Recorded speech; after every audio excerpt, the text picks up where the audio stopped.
Today I want to tell you about how ego has been historically, traditionally torturing people around. So you will see the manifestation of this ego, and then you will know that if you are playing anything, any role with your ego, you could be a part and parcel of that destructive force. So to begin with, we'll see now, when this ego started growing in man, first of all, see, it started growing with the protection. Don't put any ice in the Coke, alright? No, there's no ice in this one, but next one is good, the other Coke, it will be alright. So, it's alright, Christine, it's alright. The pituitary, which is within us, started growing when we raised our head, like this. When we are animals, our heads were like this. And that time, the pineal body, as it is called, was very powerful.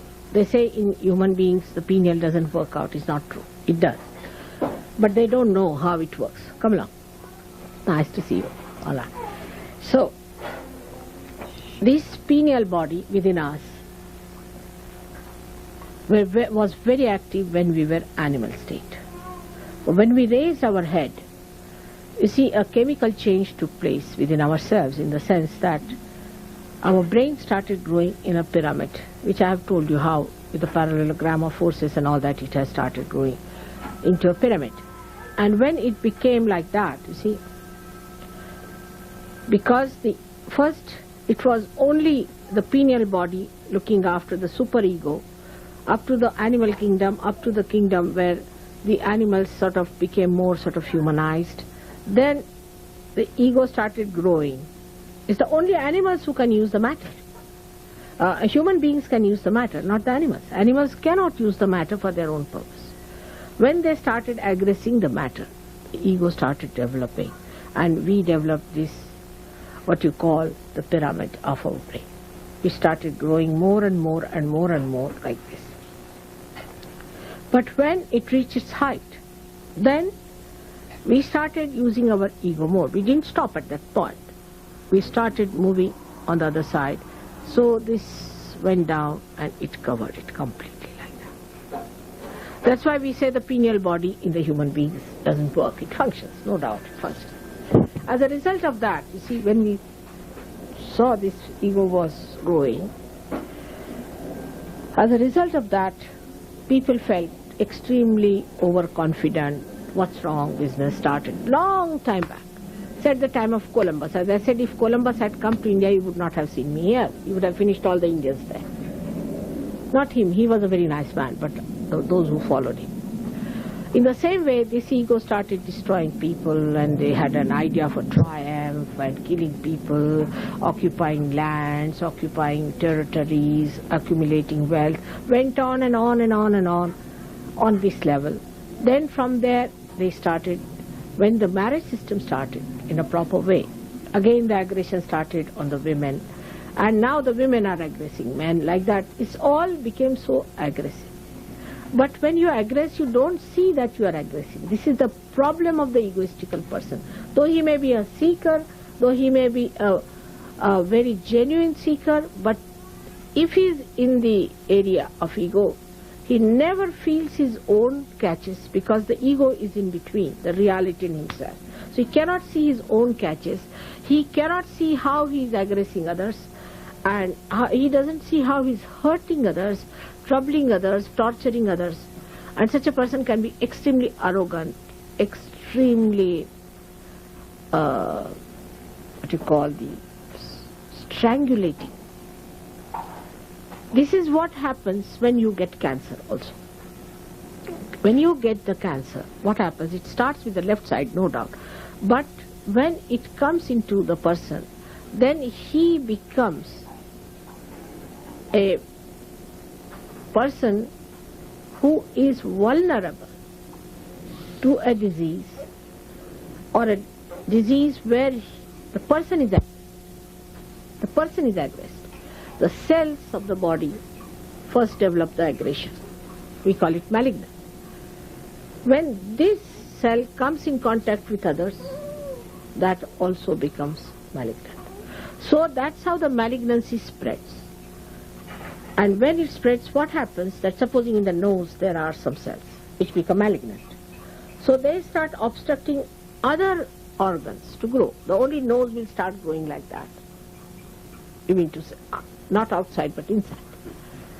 So they aggress. You see, the aggression starts and they lose complete control with the whole because there is no coordination with the whole. They don't see that the whole has to grow together, and not only the nose and not only the eyes, isn't it?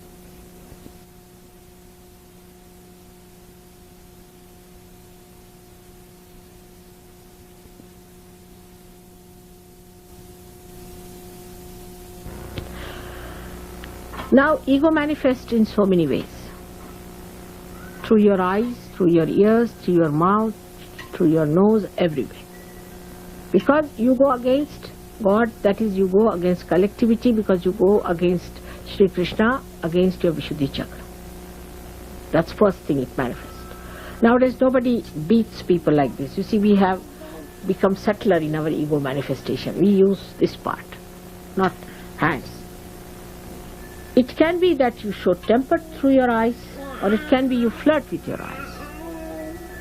You become adulterous. That's why Christ has said, don't become adulterous. So now it's nice that the AIDS can work out through the tears. It's good. Used to kiss people, all right. Now kiss. Nobody will kiss now.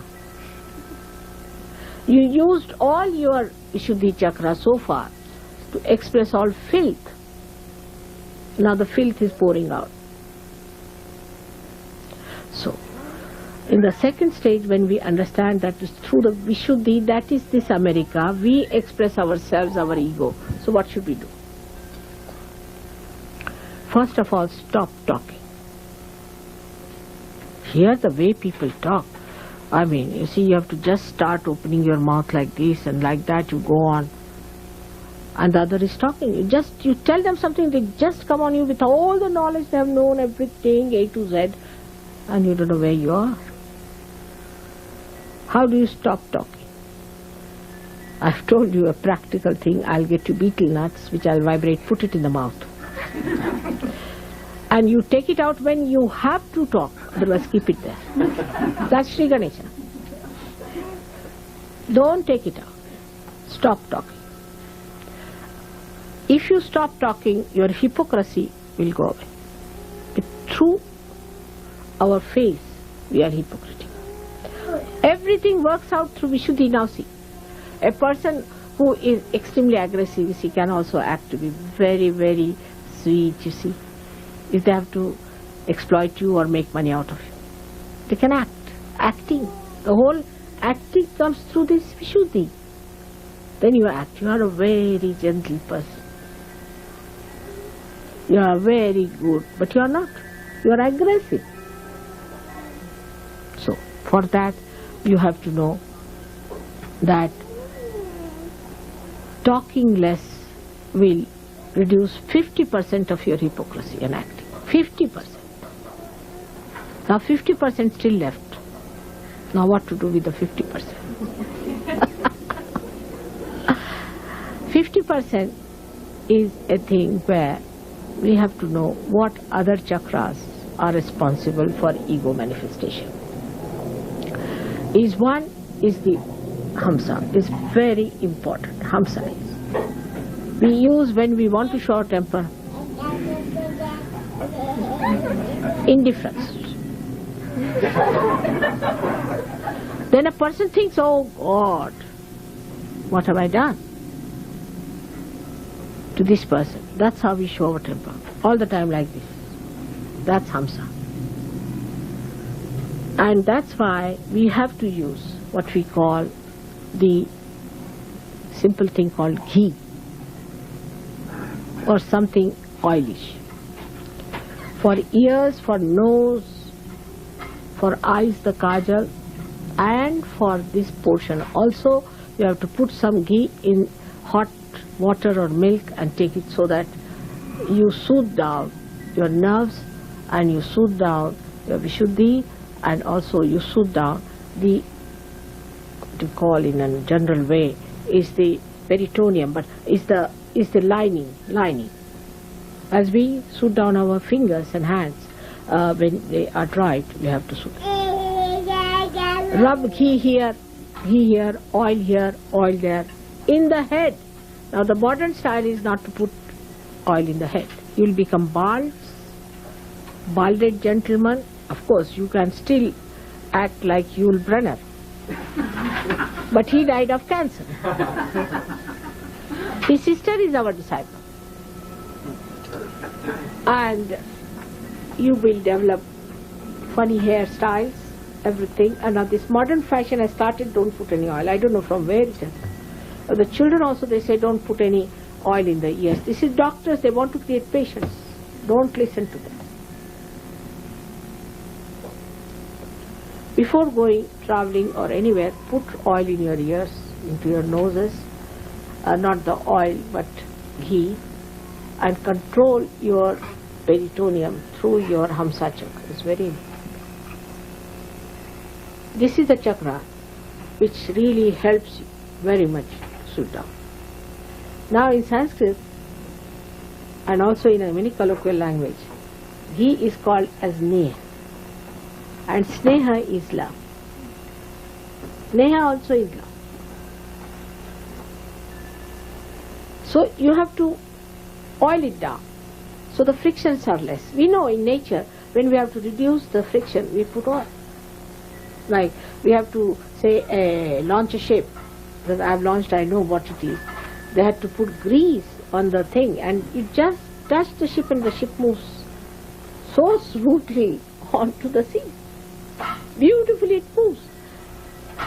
In India they put bananas, because banana is very easily available, so they put bananas here and there. And here they use grease. In England, for example, they use grease. So in the same way we have to grease ourselves. Our language, our tone, our speaking must be greased with love. And love is such a powerful thing that can attract anyone, let it be even Hitler. When you talk to someone or say something, it should have that coating of chocolate, of love. Then you can even give castor oil. I do that.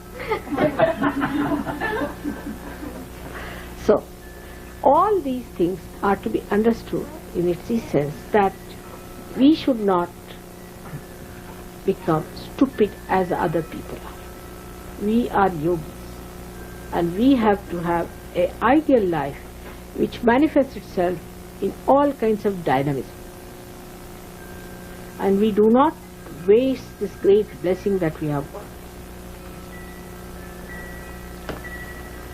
Now with this, another chakra which is always caught is the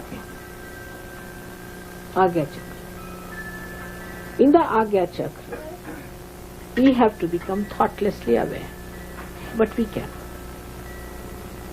If you watch your thoughts, you will know mostly we think of the people who have harmed us, who have troubled us. Sometimes we have the glimpse of the good things also. We think of the good people also. Sometimes.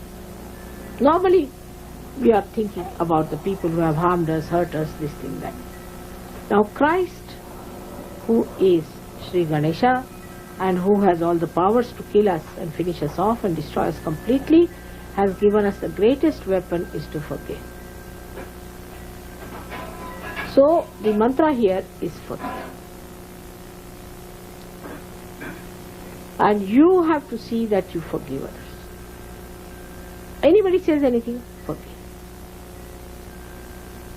When you forgive, God takes over.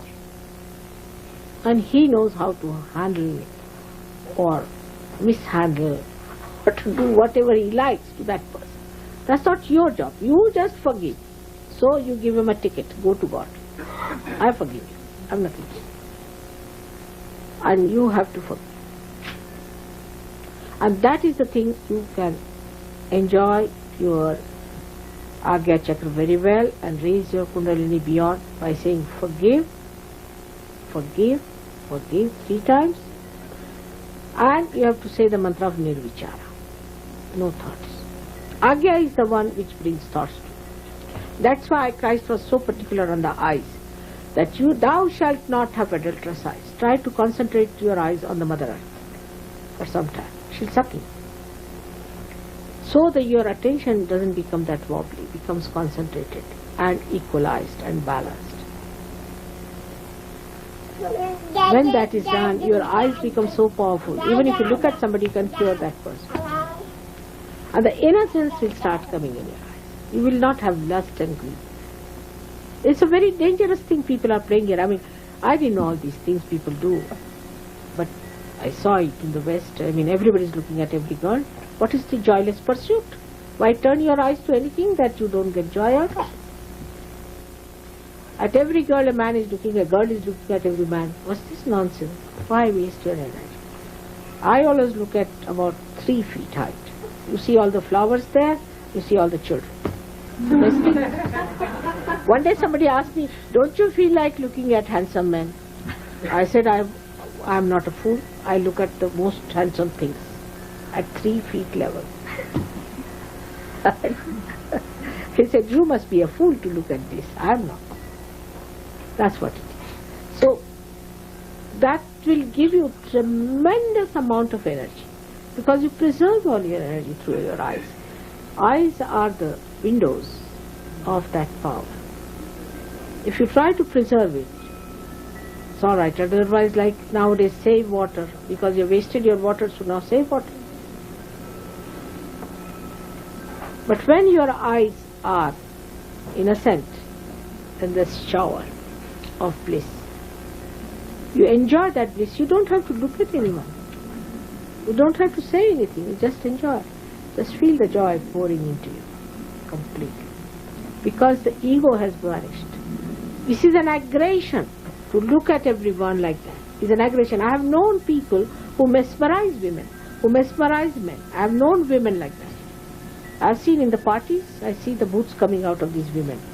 And they look at a man and he gets transfixed completely. Falls in love with that woman. Till he becomes a beggar, she just lynches him. It's prostitution by men or women. It's a horrible thing. It's dirtying your eyes. So keep your eyes steady. Try to steady them.